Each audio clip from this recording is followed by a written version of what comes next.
দানবীয় আগুনে ছাই হাজার হাজার একর জমি, সব ধ্বংস করেও থামছে না এই আগুন। ভুক্তভোগীদের দাবি, এটি সাধারণ কোনো আগুন ছিল না, ছিল সাক্ষাৎ যমদূত। আগুন পুরোপুরি নিয়ন্ত্রণে অক্লান্ত পরিশ্রম করে যাচ্ছে দমকল কর্মীরা। আকাশ থেকে পানি ও অগ্নি নির্বাপক রাসায়নিক হাইড্রেন্ট ছিটানো অব্যাহত রেখেছে তারা। পাশাপাশি প্যাসিফিক পালিসাডিসের চলমান রয়েছে উদ্ধার কাজ। আগুন নিয়ন্ত্রণে মার্কিনীদের সঙ্গে কাঁধে কাঁধ মিলিয়ে কাজে প্রস্তুত মেক্সিকান দমকল কর্মীরাও।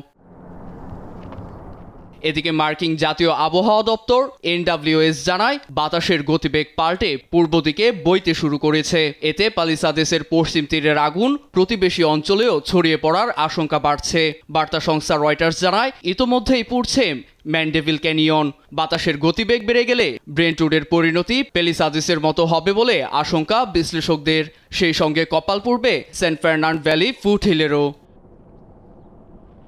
প্রাণহানি এড়াতে বাড়তি সতর্কতা অবলম্বন সহ অতিরিক্ত দমকল কর্মী মোতায়েন করেছে স্থানীয় প্রশাসন। দেয়া হয়েছে নিরাপদ স্থানে সরে যাওয়ার নির্দেশও। এদিকে ক্ষতিগ্রস্তদের দাবি, দাবানল মোকাবেলায় ব্যর্থ লস অ্যাঞ্জেলেসের মেয়র কারিন বাস। তার পদত্যাগের দাবিতে এক পিটিশনে ৭০,০০০ বাসিন্দা স্বাক্ষর করেন। নীরব দাস, নিউজ ডেস্ক, দেশ টিভি।